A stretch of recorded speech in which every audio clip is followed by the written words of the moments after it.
Thank you to all panelists and thank you to all attendees to be here with us to discuss this very important issue of the connection and relationship between science and mission-oriented policy. I really want to again thank you all panelists because it's been a bit hectic, as we all know, given the situation and all this. We have been in a long time ago now, some months ago, we have assembled this very high level and high quality panel, and we were very happy about that. Then it was postponed. We were a bit afraid that we would lose, but we would lose some people, but everybody stayed on board. So we are all very grateful. I'm Philippe Larue from OECD. I run a project on mission-oriented innovation policy at OECD. Everything that we will say and discuss today will be very, very helpful for this project that will end at the end of the year.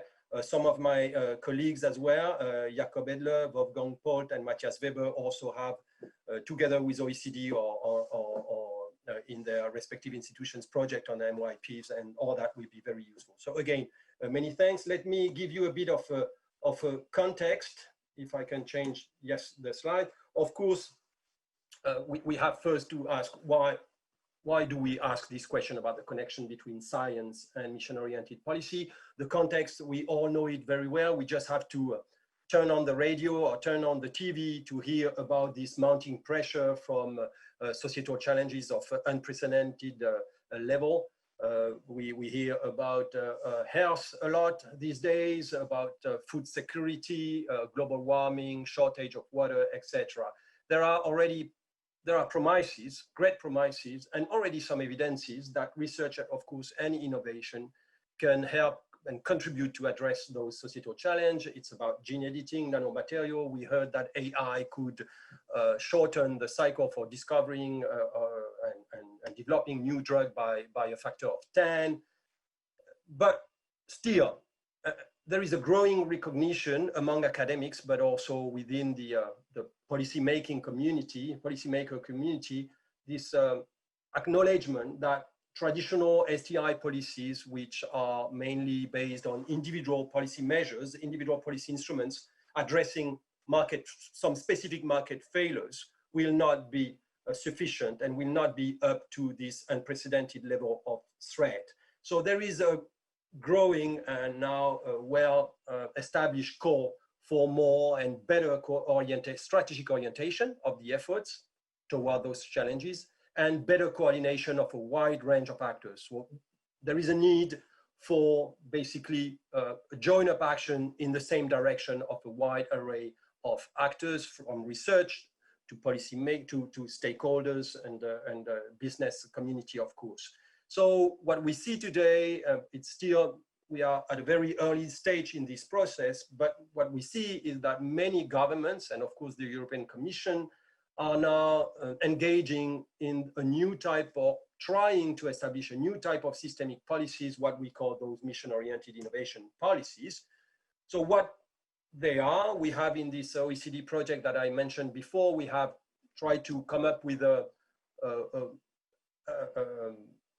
definition, consensual definition. As we usually say, it's kind of Matsukato compatible. What we define as mission-oriented policy is these public intervention that aim to address societal challenge via a coordinated package of research and innovation policy measures. And those policy measures, they span several stages of the innovation cycle, from research down to demonstration and even market launch. They cross various policy fields and various sectors. They use different type of instruments, a whole portfolio of instruments, from supply side to demand side type of instruments, top down and bottom up. And they are, of course, targeted toward ambitious and concrete goals to be achieved in a defined time frame.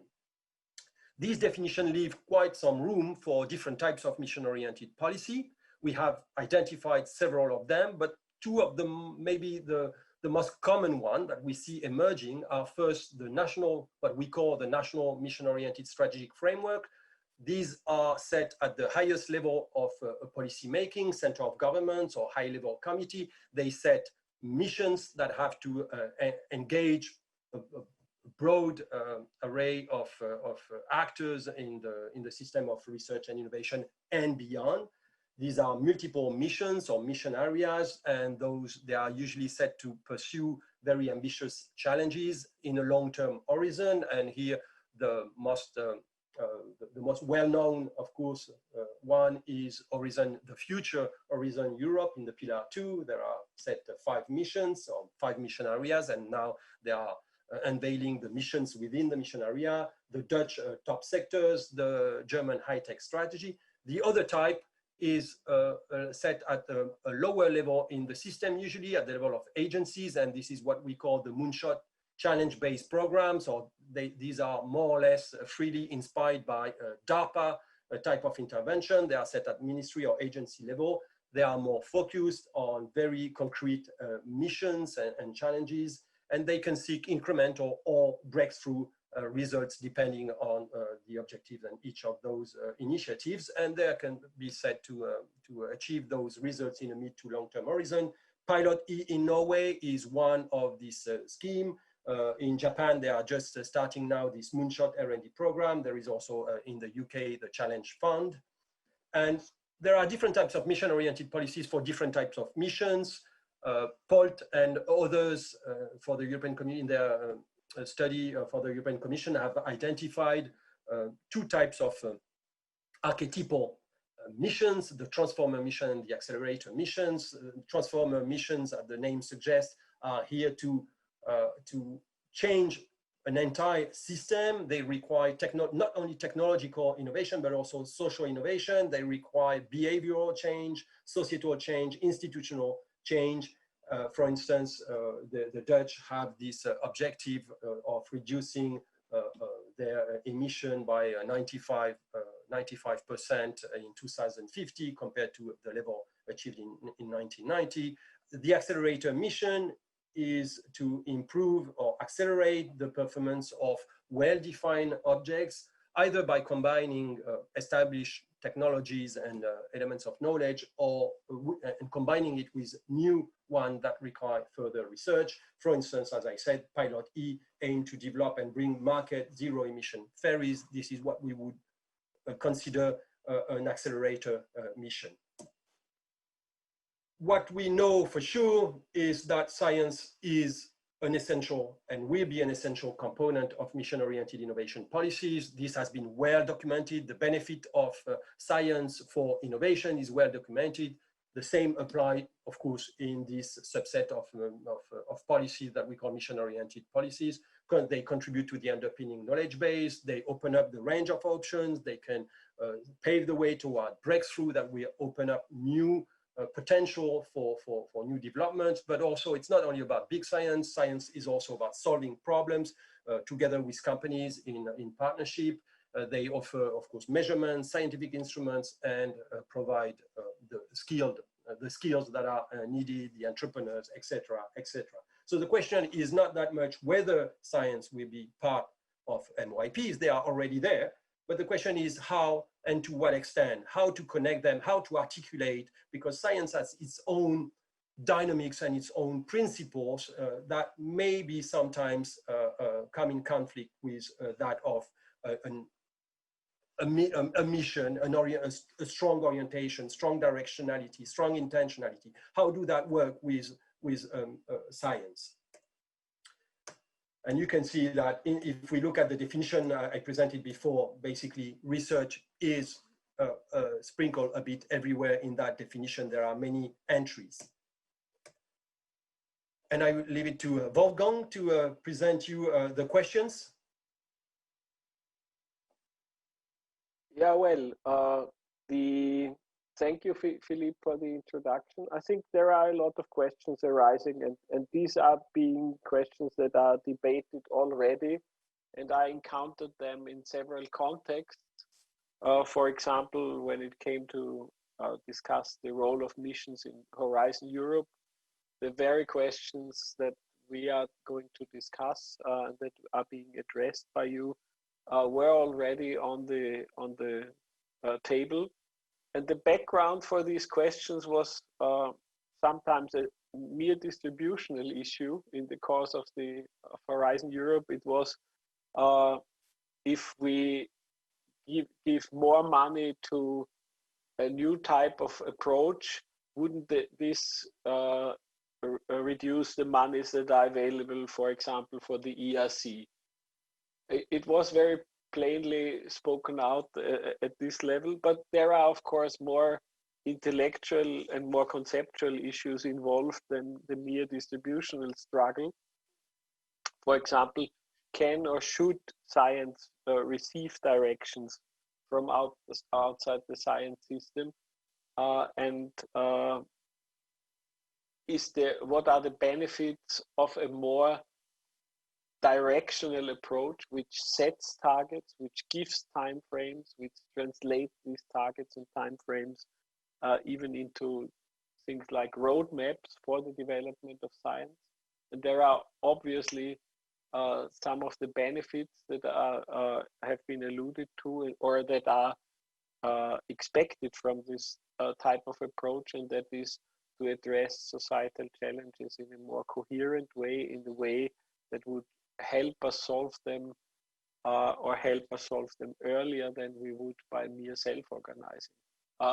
But we address the question of benefits, and I think everybody of you can share on where he or she sees these benefits in terms of what are the main benefits of embedding science in mission-oriented policy frameworks. Some of you might have even experiences in this direction. How to best connect the mission-oriented policies with these key or transversal technologies, and how can, and this is a very practical matter, research funding and performing organizations best contribute to this type of policy approach and adjust their functioning. And again, we might collectively pool some experiences on this. And if we can share examples also on what would be successful modes of articulation of science into missions, that would be very helpful for the policymakers that at this point in time are struggling to find the right structures, the right governance approaches, and the right mixes and balances between the different components of mission-oriented policies, as we experience live and hands-on. And there are also a lot of limitations and threats that have been brought forward. We would like you to elaborate on that, where you see that. Just the other week, there was a discussion in the European Forum Alpbach in the technology talks, which was devoted also to this question. For example, a threat that was mentioned there is that in the case of such concerted efforts like this, the rush for a vaccine for COVID, this might be an overinvestment or distract or even destroy scientific careers or misdirect scientific attention. And it would be great if you can share your thoughts on that. And especially one of the tensions that is brought up isn't that strong directionality as it is seen in some of the missions, especially in the accelerator ones, which are really focusing in on a specific scientific target or a specific technological breakthrough. Is this running counter to the freedom of science or the freedom of scientists? And does this impinge negatively on the long-term development of scientific concepts and scientific knowledge? And the question that really everybody, from scientists in planning their own careers or hedging their bets on where to go, to the policymakers that have to address societal problems, is really to where do we land when trying to strike a balance between these tensions. And that is the setting for the presentations to come, and we are looking very much forward because these are very pertinent questions, very hands-on questions, and they are not merely academic. So we are looking very much forward to your inputs to that. Thank you.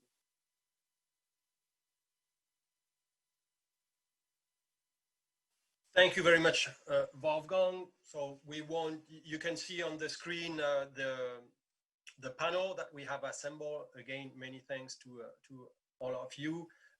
Thank you very much also for having sent your presentation in advance. Here, some of you have a scientist background. You have shown that you can be embedded in a framework. So thank you very much. For the Q&A, please use the chat. And just to inform you that the presentation will be available after the session.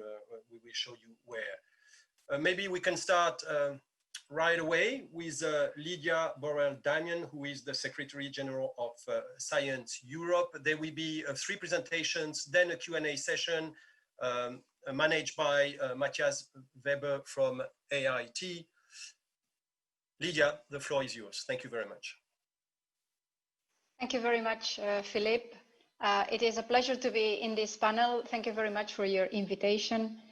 And I'll try to outline in a quite succinct way the views of the research performing organizations and research funding organizations, which you alluded into your questions. So what I will present is a condensated overview of benefits, limitations, and also challenges that the members of Science Europe have been discussing on the idea of science embedded in mission-related research. So if you could put the first slide, please, on the benefits. We can say that the mission-embedded science is seen as a way to address societal challenges by pulling in-depth knowledge and insights from different scientific fields at the service or to achieve a goal that is related to a societal challenge by using them in a context where we have political, societal actors that also need their contribution to make the solution a reality. Therefore, successful mission-embedded science is likely to create a strong impact in science and society, and it is likely to include citizens. We have already some examples on that, of including citizens in the definition of problems, in a scientist in the definition of societal, how to go about societal challenges in their programs, policymakers, of course, who have the mission to define how to implement certain rules and procedures to get to an objective. So there are clear benefits of mission-embedded science. And if we look at it from a scientific perspective, this is seen as an opportunity to develop interdisciplinary areas, as solutions for societal challenges normally come from several areas, as well as interdisciplinary knowledge, as I said before, really generating new knowledge at the interface, at the frontiers of the current disciplines. It is also seen as an opportunity to reduce the classic opposition between basic science, applied science, and innovation by making it a whole.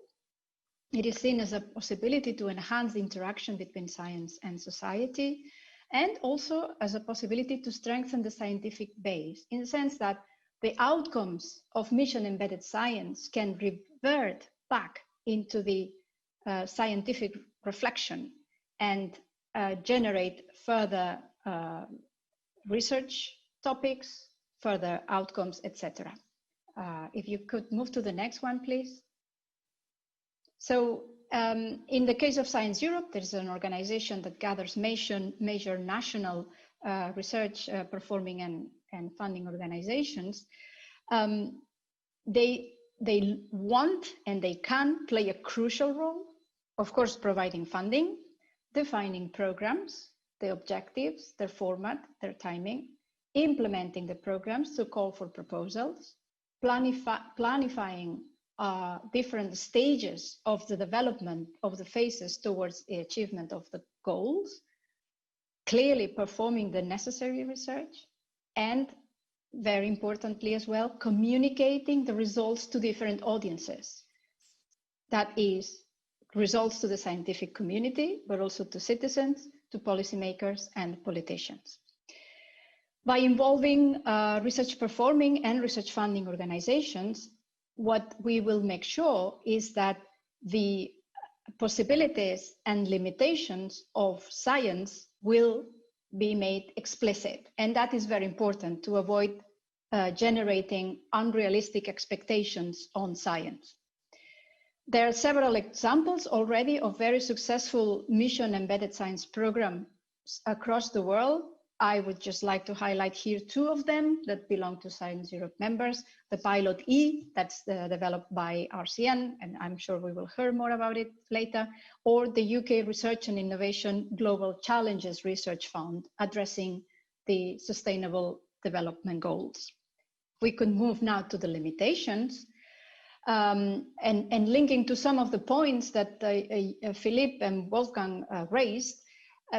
Indeed, from the scientific perspective, a large degree of flexibility must be tolerated in those projects to encourage experimentation, to think out of the box, and allow applicants to propose creative and explored solutions or other ways forward. I think this is where the added value of the science can be best for the mission embedded science. Missions should have clear objectives as much as possible. I know that sometimes they are soft objectives, difficult to quantify. Nevertheless, an effort must be made to produce objectives that are not only measurable, not necessarily quantitative, but certainly with mechanisms to analyze, to assess how to achieve the targets. It should be a point of attention here, now that we talk on limitations, is that missions should not undercover public procurements. They should be genuine, challenging, sufficiently long-term missions to allow the genuine contribution of science. And a point that links to the benefit, as I commented before, about the role of science and getting enriched by the outcomes of the missions. At the same time, we have to consider that the role or responsibility of science has to be made it clear. If we continue with the limitations and building into that point, it is because certain discrepancies may arise. One of them very, very clear is that we can find a discrepancy between some typical characteristics of the scientific discovery process, such as uncertainty, unexpected scientific blockages, etc., and the requirements of the missions and the urgency that goes with those, kind of setting clear targets in a certain timeline and blaming it all on science for example, bad results or not being able to attain the results in a certain time. We need to be very, very careful in defining the role of science, because we need to explain to politicians, to citizens at large, what science can and cannot do. And I think that we should establish a difference between the societal driven missions or the scientific missions. For example, if we look at the Human Genome Project several years ago, that was a very scientifically driven objective that then had tremendous implications in society, and that was really good. But the initiative was scientifically driven. If we look at the societal challenge per se to, I don't know,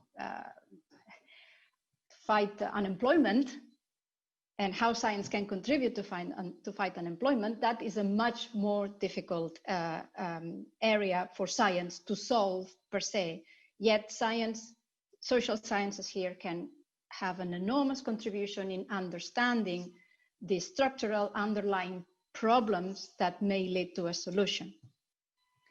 And last point on these limitations it is building about the interdisciplinary point. As you can see, every factor I am mentioning has almost one advantage or one benefit and one limitation. And that's the richness of this dialogue. No? So at the same time that the outcomes of a mission can enrich the scientific fields, we need to preserve the disciplinary areas because they require specific knowledge, a specific investment, specific research infrastructures that must be preserved. Otherwise, we can't just take funds away from those parts of the research ecosystem that contribute to the missions. So a good balance between the missions-driven approach and the, let's put it like that, normal scientific approach is needed. And my last slide refers to some additional challenges that Science Europe members find. One is that, of course, the level of funding must be adequate or proportional to achieve the corresponding targets. A challenge area for the scientific community is how to determine the missions, and once the missions are determined and the proposals or the programs established, how to assess the proposals, the research proposals that contribute to the mission, because here we are not talking about one project in isolation, but a collection of projects, a portfolio of projects that can combine large and small, more innovation focus, more research, fundamental research focus, etc. And therefore that is far from being straightforward. Third challenge we can say is to ensure that the research results are not limited to these individual project-based outcomes, but that they are put into a wider context and they are shared in collaboration with the relevant actors. And that is one of the most challenging aspects of missions implementation. For example, to reduce the amount of plastics in the ocean, like it's probably going to be in the EU mission on oceans and seas. Yes, research is needed, but citizens, we must change our habits. The manufacturing industry have to change also their manufacturing practices, the way they use energy, the way they use raw materials. More plants for recycling must be created, etc. So beyond pure research, there is a whole set of issues that need to be taken care of in a holistic way when addressing a mission.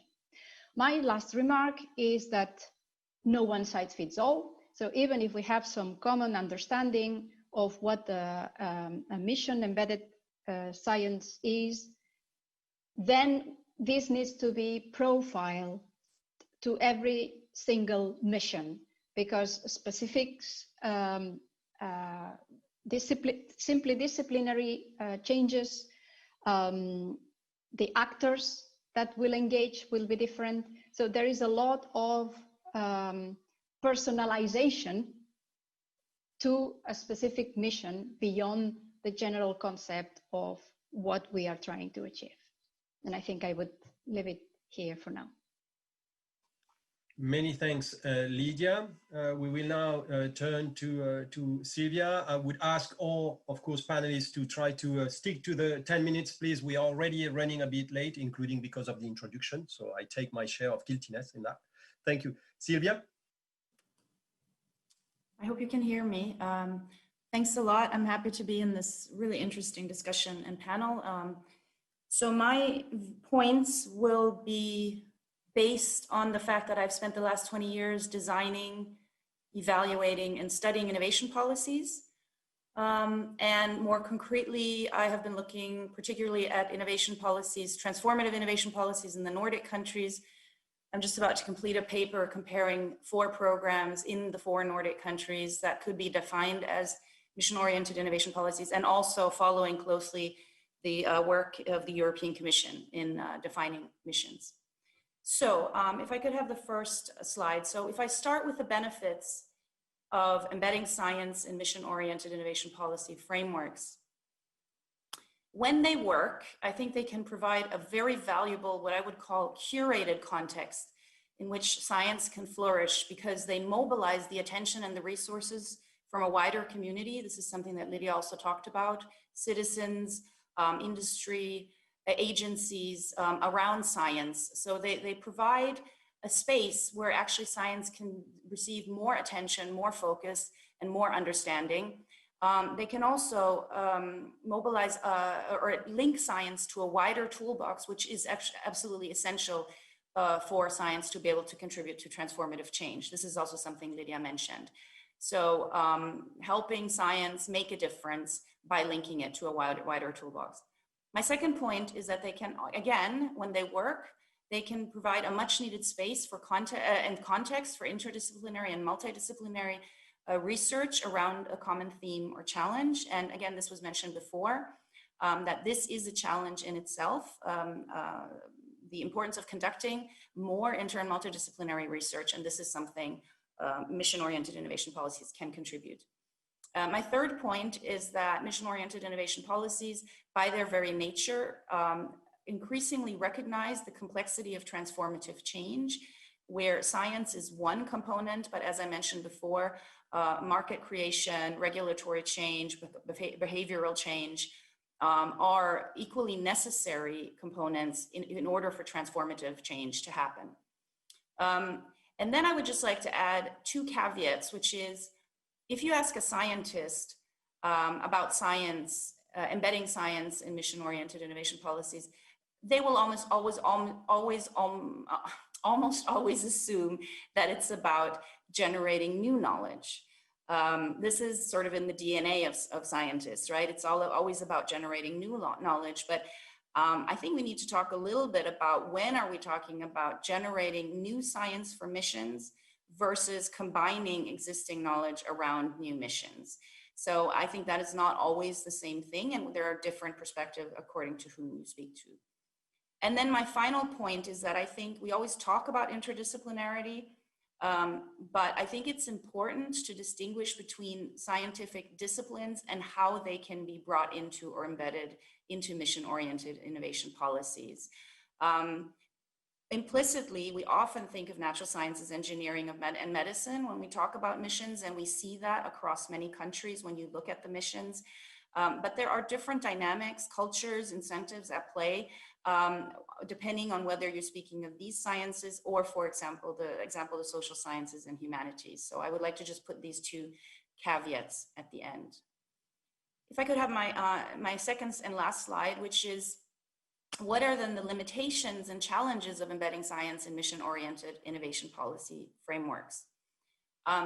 The first one is that when we look, and when I've been looking at these innovation programs in the Nordic countries, and to some extent also the missions that are now being implemented by the European Commission, I see a significant disconnect actually between the transformative ambition of mission-oriented innovation policies on the one hand, and their selection, the selection of missions, the design of policies, their implementation and evaluations on the other hand.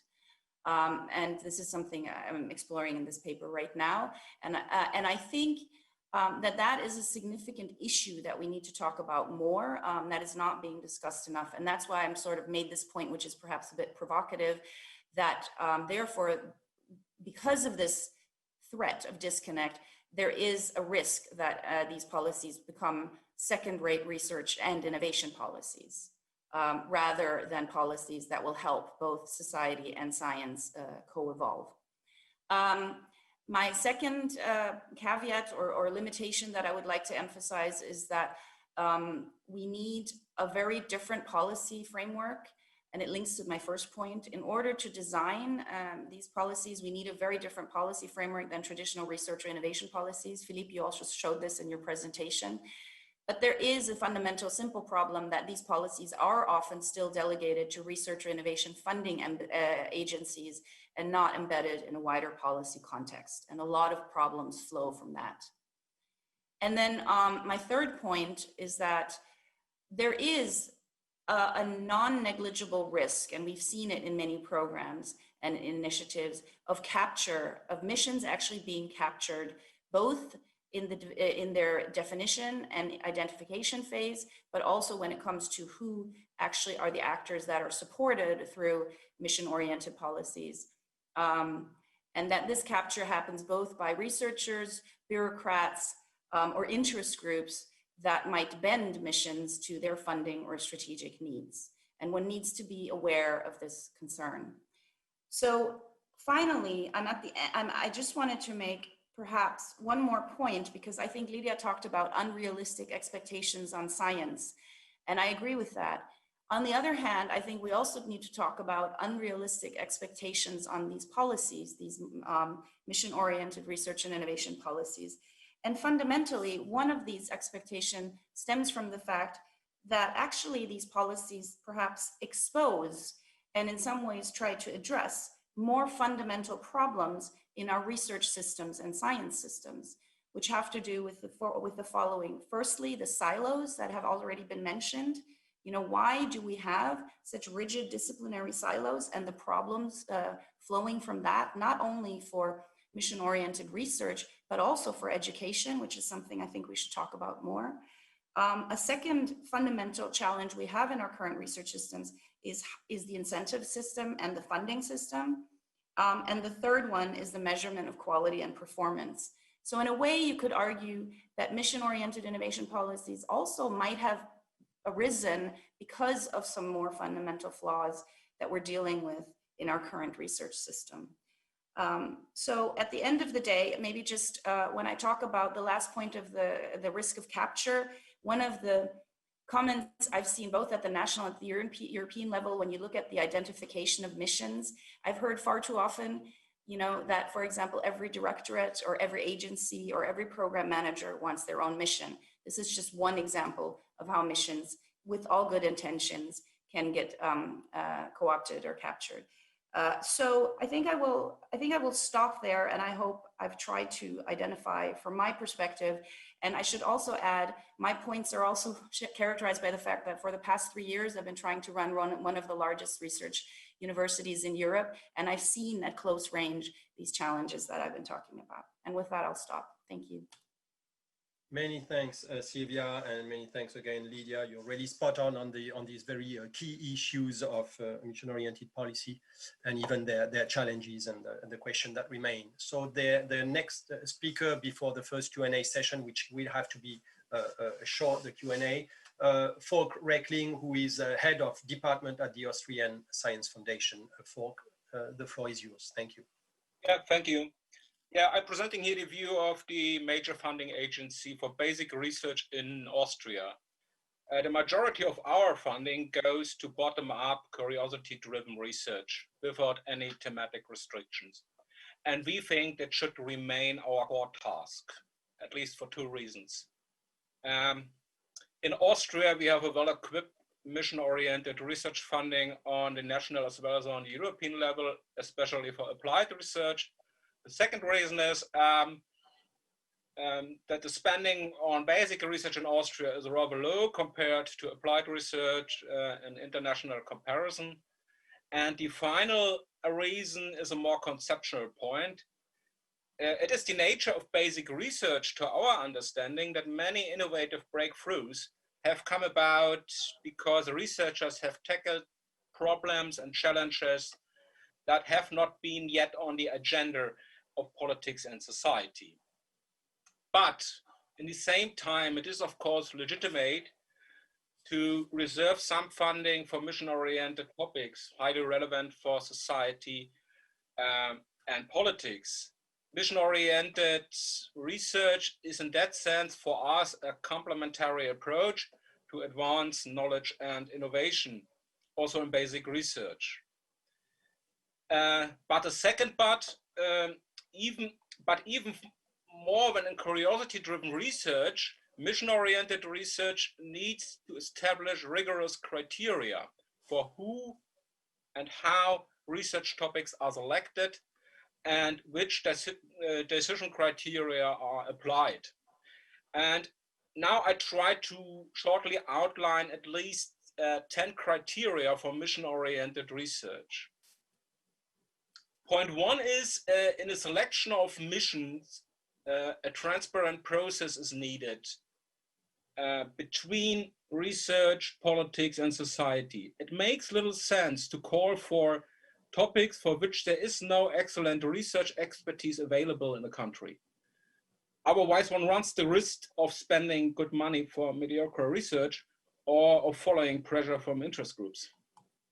A second point is once a mission is defined, the decision-making process must be based on scientific criteria, complemented, of course, by societal relevance, but the influence of political or social interest in the decision-making process must be prevented by transparent procedures. Point three is the mission must be set in a way that a fair and transparent competition is guaranteed. In particular, in small countries, there is the danger that mission-oriented programs are designed too narrowly, which may constrain the group of researchers who may receive funding. Point four is thematic missions can lead to path dependency, in which the funding in the future is legitimized by the funding from the past. Therefore, missions should be also designed in a way providing space for new emerging research fields and approaches, and that is not very easy. Next slide, please.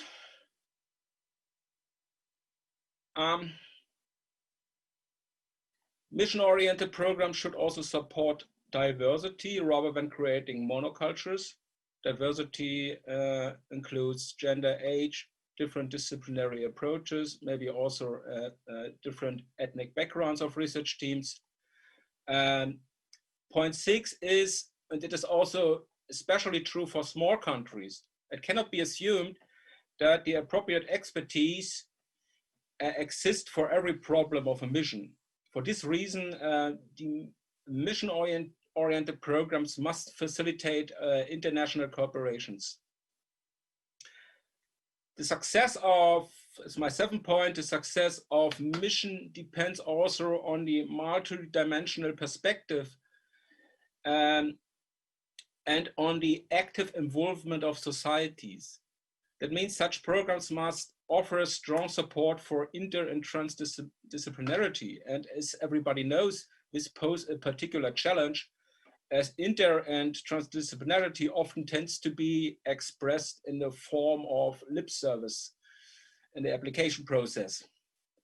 The problem of lip service, to my view, touches also a general problem of mission-oriented programs.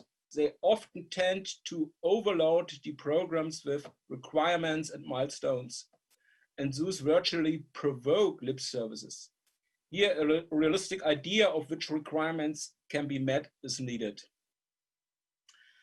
Point 9 is, to our observation, we have seen in the last couple of years an inflation of funding programs in various countries and also on the European level.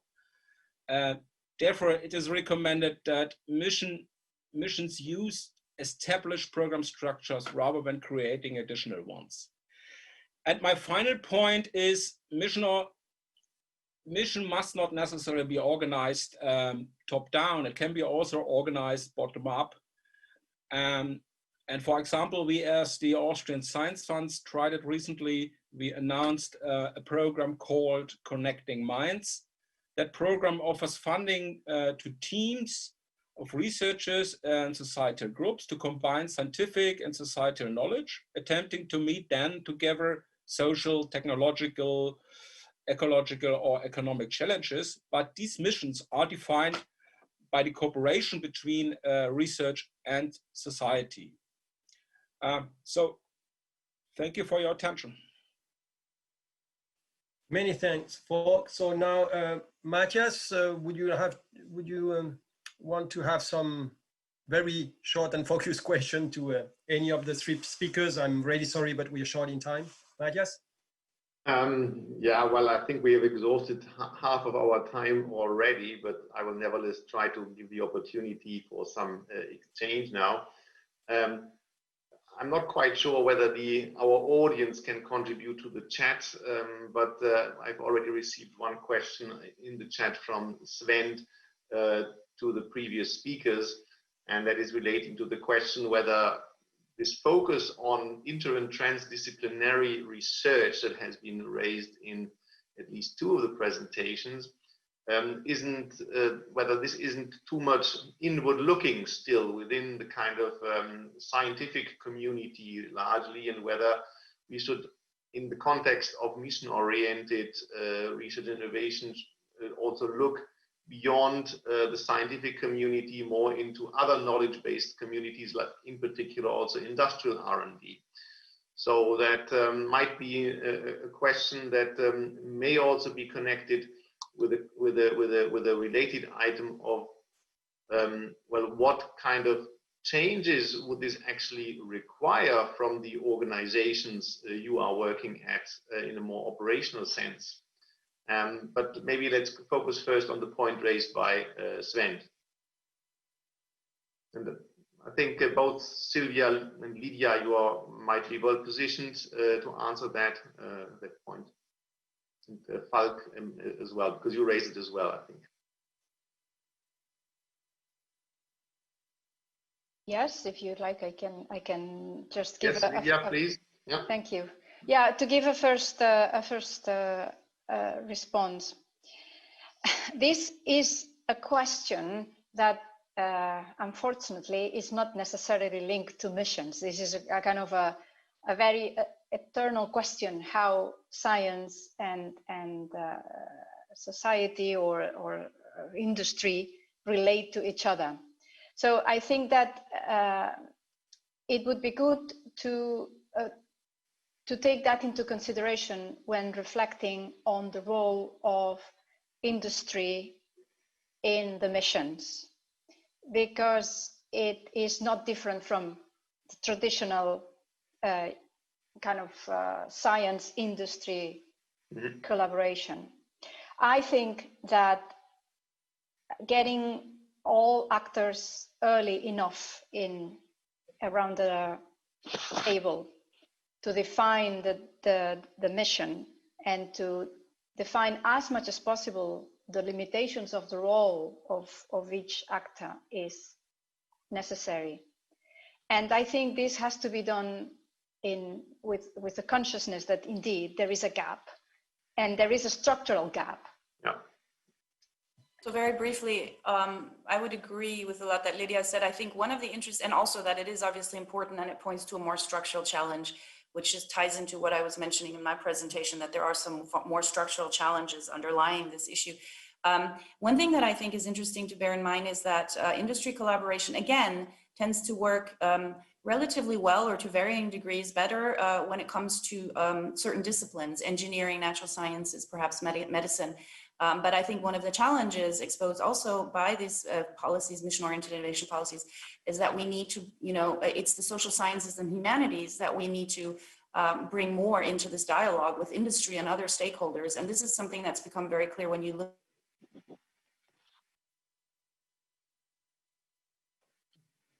Sylvia, are you still in? You may have been gone now because your video is frozen. But maybe, Falk, do you still want to react? Wolfgang also added a question whether the criteria you suggested are too much, if like, oriented towards science-driven programs and too little taking up the kind of challenge of mission orientation, and maybe also this question of how to connect to other communities. Maybe I can add something what Sylvia just said. I think, yeah, we should widen the perspective. It is not only the relation between industrial R&D and the scientific community, but it is the relation between the entire society and the research community. It's quite interesting to see that the program I mentioned before, the Connecting Minds program, we received most of the proposals, not from technical sciences, but from the social sciences and humanities. So there is obviously also a need by the community to have a stronger interactions with the society. Wolfgang's questions, I could answer that quite easy. I mean, the difference is that to our experience, mission-oriented research often asks for much more requirements when pure science programs. And that can be a problem to meet these requirements. Yeah. I think Silvia is back with us now. Silvia? Yes, I'm sorry. I think actually the point that Falk made was the point I was trying to make, that there's a big difference between how the disciplines interact with surrounding society. So I can leave it at that. Yeah. Okay. Philippe, given the time frame, I guess we should not stay too long in the discussion. Maybe we can have still some time at the end of the session. I would have a question that would go for all 6 speakers, but maybe we can reserve it for later on and move back to the presentations. I haven't received any further questions now on the chat, so I suggest I hand over to you again. Thank you very much, Matthias, and thank you to the 3 panelists. Ingrid Pettersson now. She is Director General of the FORMAS, the Swedish Research Council. Ingrid, are you with us? Yes, good morning. Good morning. And thank you for giving me the opportunity to address you on this very important topic. I'm heading FORMAS, and we are a Swedish Research Council for Sustainable Development. In our funding, about 40% goes in open bottom-up calls and 60% goes in targeted calls and in mission-like instruments. Over time, I would say that the targeted calls and the mission-like instruments are growing, while the more open calls are going down. Next slide, please. For me, I think missions are strengthening the links between science and society. And I think we have a perfect example today with COVID-19. It's an enormous societal challenge, and science provides knowledge, and it's not only medicine, but it's also social sciences about our behaviors, it's humanities about former pandemics. We have a lot of innovation. It might be how to protect ourselves, it might be diagnosis or new drugs.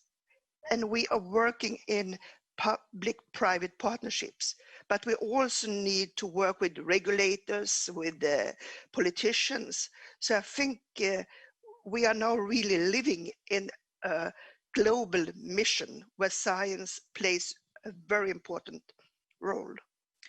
For me, also missions, it creates conditions for common interest, determination, and direction.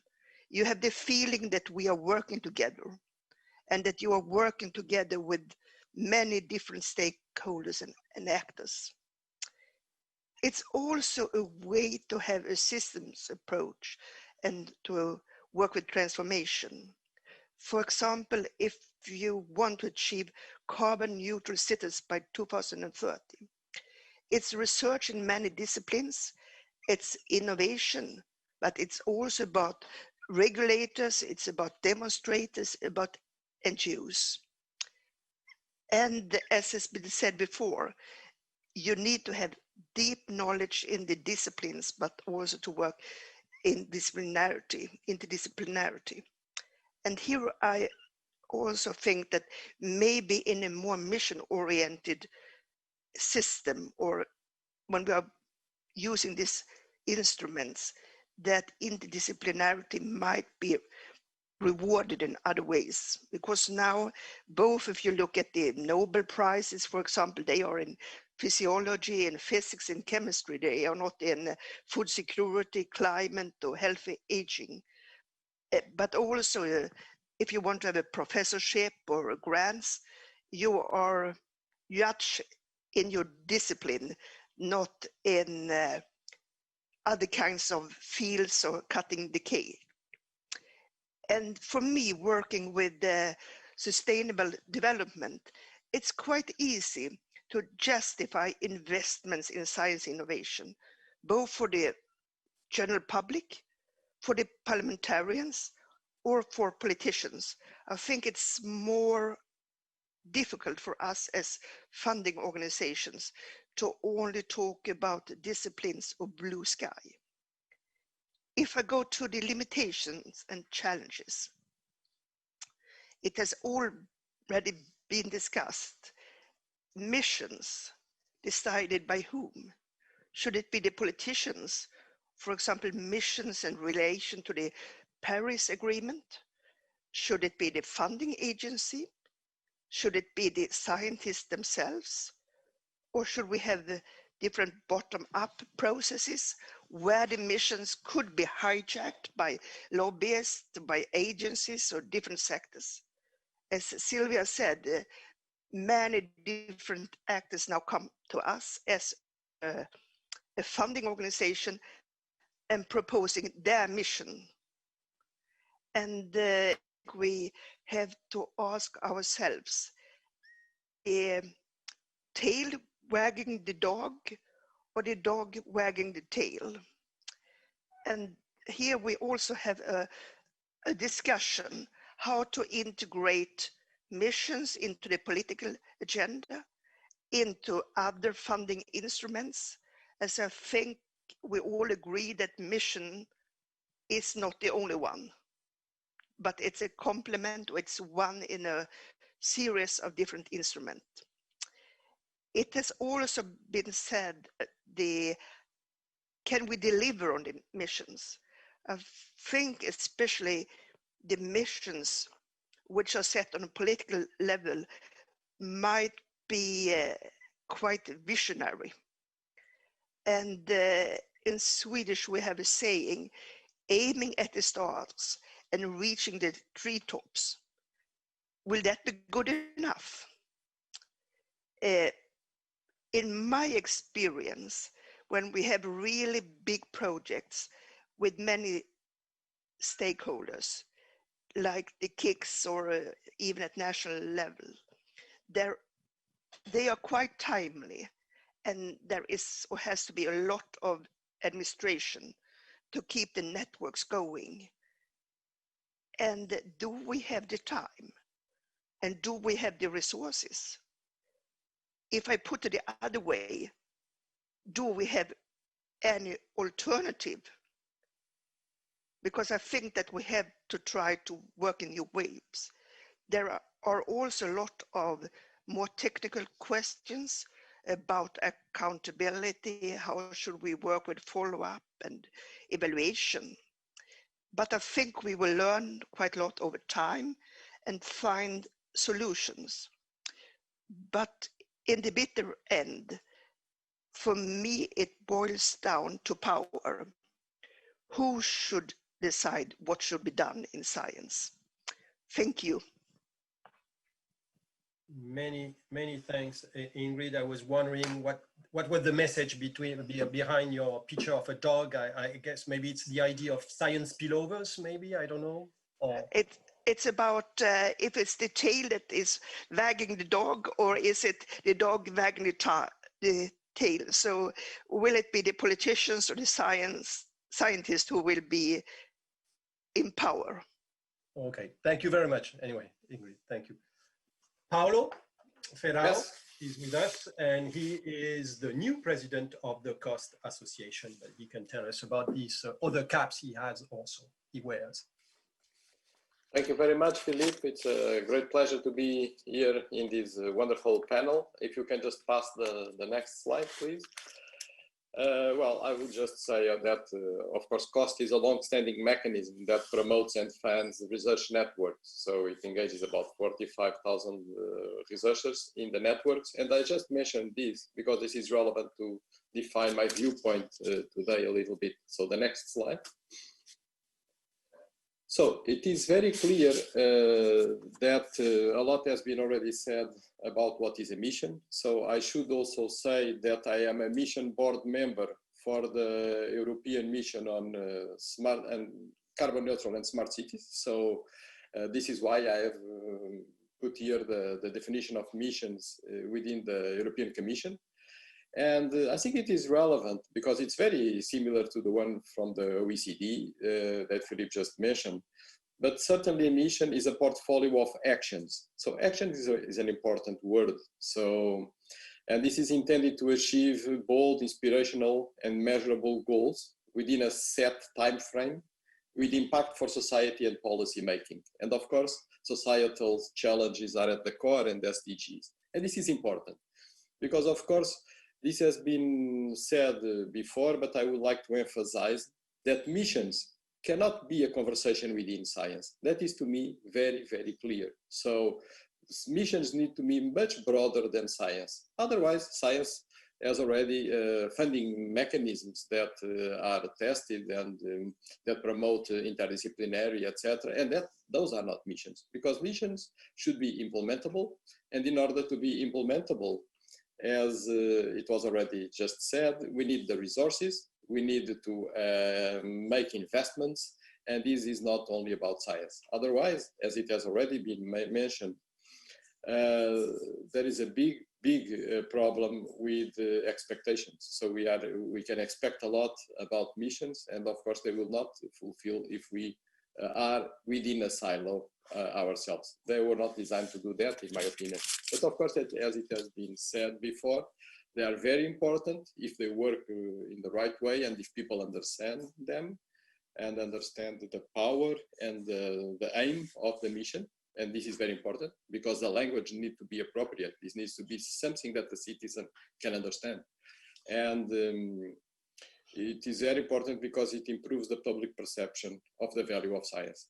And for example, I think in all our countries, this is very critical because we will not get more funding for science if the people do not understand the value of science. So inherently, science development depends on the perception that the people have on science, because otherwise our ministries of science, of course, will have a big trouble pledging for increased budget against all the problems that the society faces today. So we need to come up as a solution, a contributor to solve the problems. Now, for me, the point that I would like to highlight most, because much has already been said, and also about this, is that we need to align EU national private investments, but we need also to align investments across different governing dimensions. This is to say, break the silos. I will give you an example, a very positive example so far. When we sit down in the mission board of the cities, so in the commission, very frequently we have 13 DGs participating and attending these meetings. So this is very relevant. So even within the European Commission, it is very critical that we have not only research and innovation, but many DGs then contributing to the goals of a mission, particularly as it has been said before, if we are speaking about a mission which is to make carbon neutral cities, this cannot be only done with research. So it's very clear that a mission needs to include, of course, digital transportation, and also to bring together different funding mechanisms. So as the European Investment Bank, then the European structural funds, etc. And this is very important if we are speaking about missions, because of course, as my predecessor speaker just mentioned, otherwise we will not have the resources and we will fail expectations. So to me, this is very clear. So, but as I say here, there is no better mission for science than supporting our sustainable development. So if this works correct with the right missions, Science for Missions has the potential to highlight the mission of science, and this is very important. I'm very positive about missions. So the next slide, Philippe. So, but again, we are in Europe, and it is also very clear that missions can only fulfill their role and flourish if we leave no one behind. This is very important.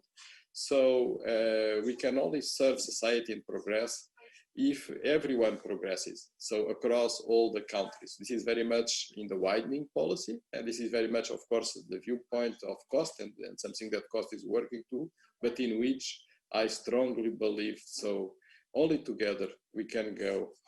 ahead. And this is very important. So as many have said, and I will not emphasize this more, just support it. Of course, the selection of topics of the mission is a key question. So who decides? And we cannot be captured by specific interest groups, which already is happening in Europe in different programs that are closed clubs, and nobody can, it's not easy to enter. And this should be certainly avoided. And this is a very, very important topic, and particularly at the top, at the European level. And then the other point that I want to highlight is that if we have the top-down process, which is to decide which is the mission, then this can be combined with bottom-up processes in which competitive science, good science, and excellence can be built in. And I don't see any problem in having this happening. If we have the next slide, Philip, and the last one.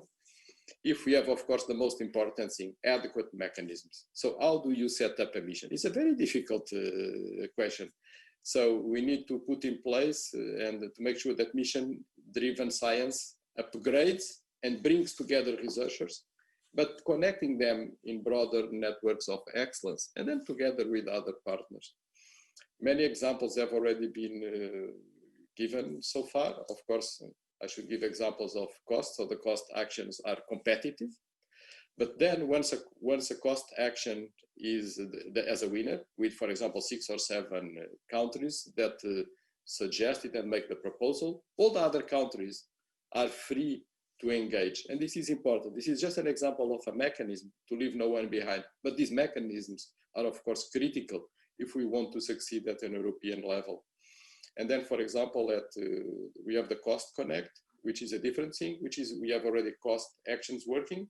And then we try to gather them in topics and to promote a dialogue around missions through the Cost Connect mechanism. Again, this is bottom-up combining with the top-down decisions.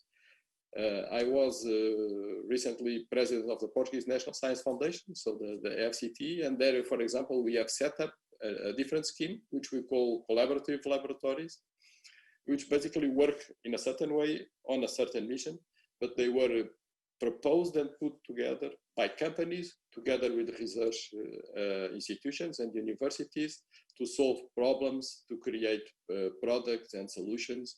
And again, this is just an example of mechanisms that we can put forward to make sure that we can integrate good and excellent science with solving problems for our society, which is, in fact, the goal of our mission. Thank you, Philippe, and thank you all. I hope I have been succinct in the message. You have, and thank you very much for that. You've been keeping the time, and also you stayed spot on those issues. Thank you very much. And now our last speaker is Jonan Rottingen, who is the CEO of the Research Council of Norway. Jonan, the floor is yours. Thank you. Thank you so much, Philippe, and thanks for inviting me to join the panel. It's already been a very rich discussion, and in a way we could enter directly into more of a discussion. I just want to say briefly that the Research Council of Norway is a broad-based research and innovation funding agency, and it actually speaks to the discussion so far, because I do not see mission-oriented research or mission-oriented innovation policy as sort of a discussion on how we should transition the research funding, because to me it's not about the instruments. It's not about bottom-up versus targeted research. It's not about research by only researchers or collaborative research between researchers and industry or community representatives. It's really more about how we use all these different instruments to achieve something. So next slide, please.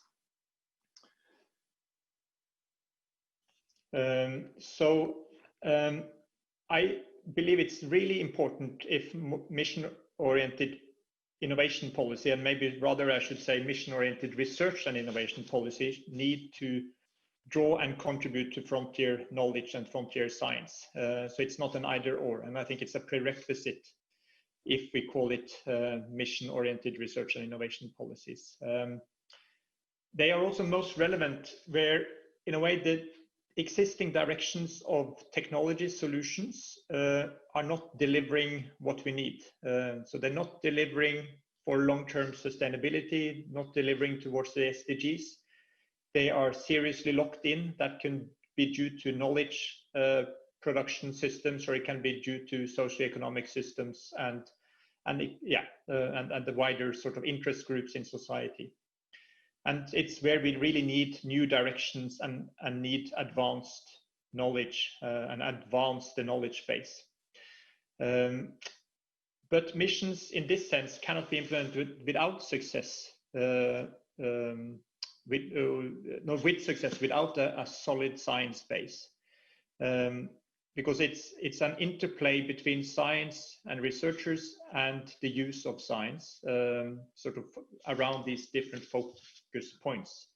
And as been said by all the speakers so far, this is then really speaking both to the interdisciplinary or transdisciplinary perspective, but also to the transsectorial perspectives that we need often to actually combine not only users and researchers, but actually users and authorities from different sectors to really address these bigger issues.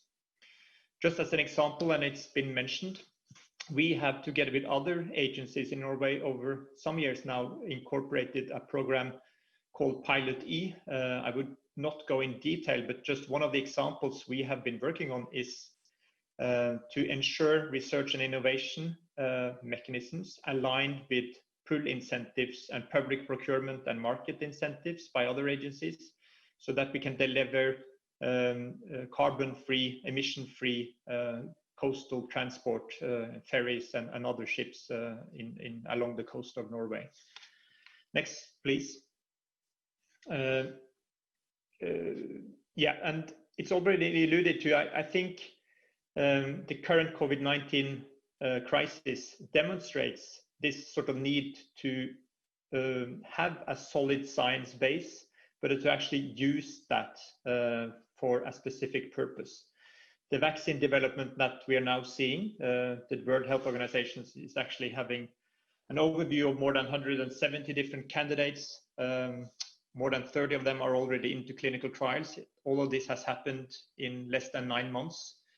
It demonstrates that we need solid science and innovation capabilities, but we also need direction and funding and a clear joint commitment to reach a goal. So I think it's an excellent example of how we need to move together. Just to cut the time a bit, I think we move to the next slide, please. Because there are definitely limits. And one is that we still need solid investments in the knowledge base and in the science base. Because without of that, we cannot really be relevant for the long-term needs. And this speaks also to the needs of missions that we identified today or tomorrow. But we may, and I think Sylvia already alluded to this, we may actually also think about missions as, or the call for missions as a call for changes in the science system, changes in the research system, and that we need potentially other ways of addressing the more core businesses of our systems to better address the needs of society. Then we have heard about the issue of prioritization and selection of missions. Who should make that role and have that role?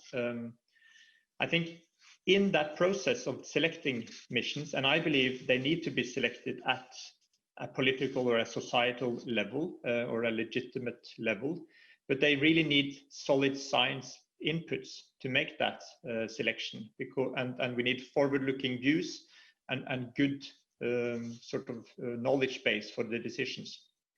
But we should also understand that that process may end up with some of the missions really not ideal for a mission-oriented research and innovation policy, but actually needs to be handled by other policy instruments. So we already heard that one size doesn't fit all, but actually I don't think all missions fits a research and innovation sort of approach to it. And we need to also be clear on that. Next slide, please.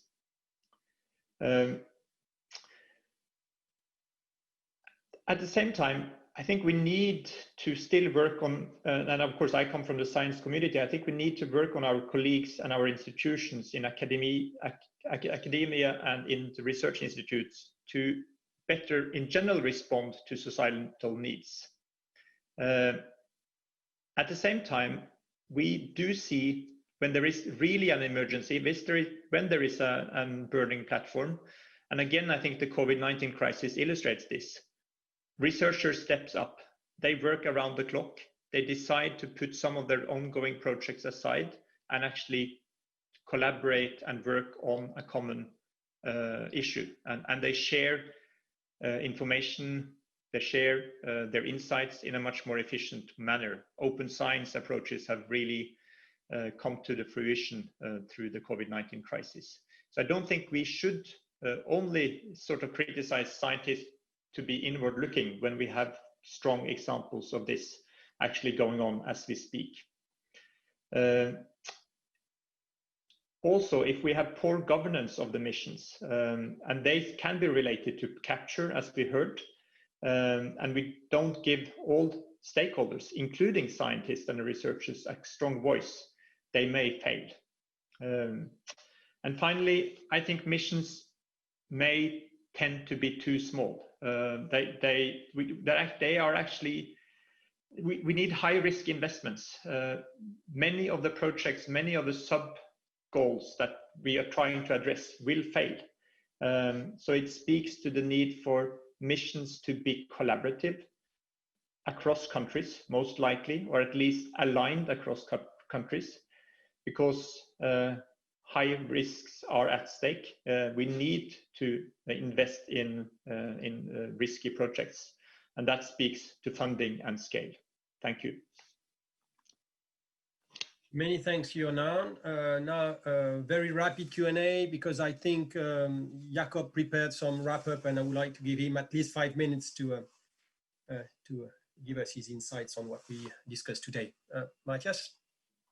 Yeah, maybe let's pick up at least on one of the questions that we received on the chat. Originally, it was addressed specifically to Sylvia, asking about whether universities aren't well placed to change one of the critical issues in relation to missions, namely the question of the incentive systems for academics. And why do the universities, or why does the University of Lund not change the incentive system? But I would like to generalize this question a bit and pose it to all of you, namely in terms of where you would see the major needs for change in your respective organizations in order to better embrace a mission-oriented approach, at least to the extent that you would see that necessary.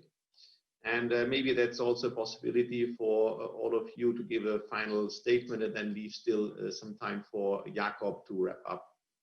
But maybe let's start with Sylvia, because the initial question was very much focused on you, and then we can have maybe a quick round. Thanks a lot, Matthias. No, I think that's a very valid question. My response to that would be absolutely, universities need to work with this. But I think universities also jointly need to work on trying to change the system. So it's not only a question that's owned by universities. There are things universities can and should do, and that I totally agree with. But as I think Jonana was also pointing out at the end, we have some broader challenges with how our science system works, which exceed individual universities that we have to focus on. So maybe I'll just leave it at that. Thanks. Yeah. Maybe let's move on. Lydia, do you want to continue? Yeah, well, I think I'm in full support of what Sylvia just said about changing the rewards and innovation system. And in fact, Science Europe is deeply engaged in that. We published recently a report full of recommendations on research assessment processes. It is recommendations for research institutions to reflect on what are the current practices in research assessment and be able to then promote the necessary changes. We believe that this is a collective effort.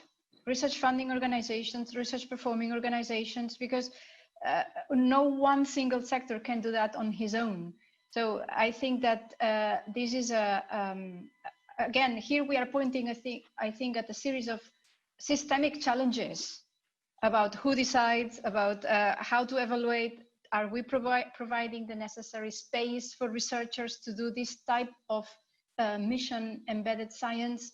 These are definitely questions that should be more in the discussion arenas with several stakeholders at once. That is very important because this is a collective effort. Okay, who would like to continue? Maybe Ingrid? Thank you. I think for us, we could refine our calls. We have to work with our selection criteria, which is scientific excellence, but also societal relevance. And it's also a question about how we as a funding organization value collection of data, cooperation, open science, and not only how you publish in the best journals. Thank you. Okay. Yeah, Paulo, Falk, and Jon, who of you would still like to come in on this point? Yes, please. Jon, please. Yeah. You know what?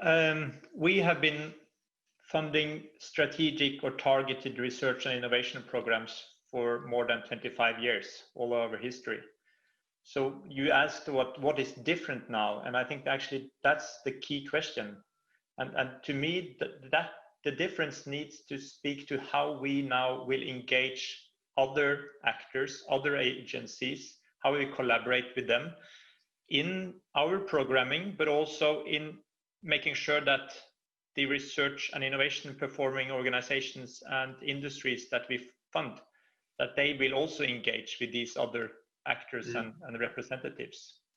So if it should be something new, it needs to be something new and not continue business as usual. Yeah. Okay. Thank you. It's a good point. Paulo, Falk, if you still want to come in, fine. Otherwise, I would hand over to Jakob. Any final brief words? I would just like to emphasize what Jon Arne just mentioned. So we need eventually new mechanisms to reinforce the articulation of the funding mechanisms across Europe. So it is very clear that, for example, the funds provided by the Commission represent only 10% of the research funds in Europe. So if we don't align the other 90%, we'll never achieve. So that's just to support Jon Arne or anything else. Falk, last word, very briefly.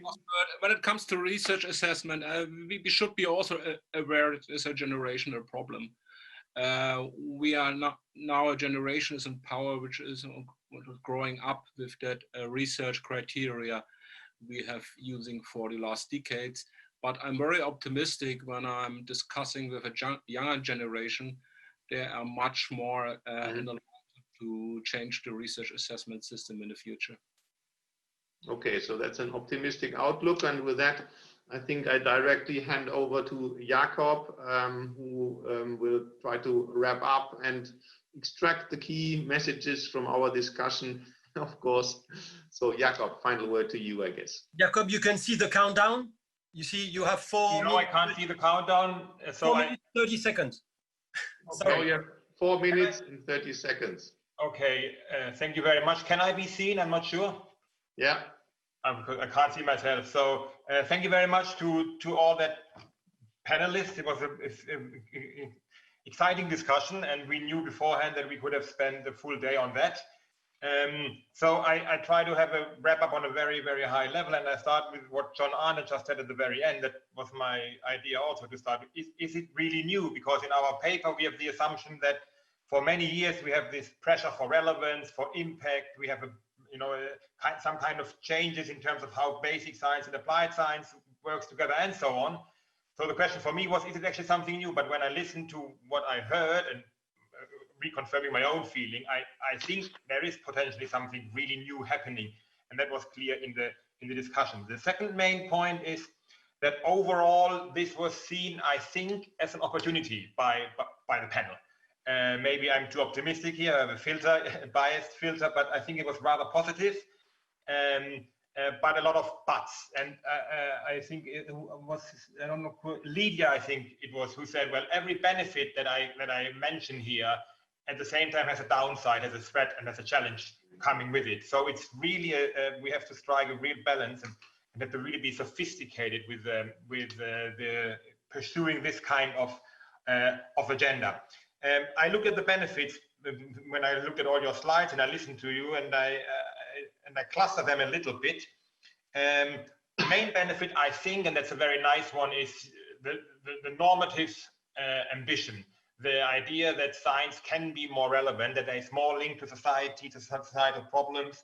So that was a very strong normative message out there, that science and science funding is, of course, ready to play an even more productive role when it comes to linking to societal problems and to all kinds of different actors. And a second very interesting point mentioned by almost everyone was the repercussions on science practice itself. So the idea to use missions to be more interdisciplinary, to be more transdisciplinary, to reach out to different actors, to use it as an opportunity rather than a threat to what we know as basic science. And the third major benefit mentioned by Silvia, but then also by others, is that maybe the discussion on mission orientation helps us to address fundamental issues within the science system more generally. So because we are pushed now, we are challenged by this, and now let's see how we react, by, of course, at the same time trying to limit all these threats that have been mentioned. So these are the main benefits in terms of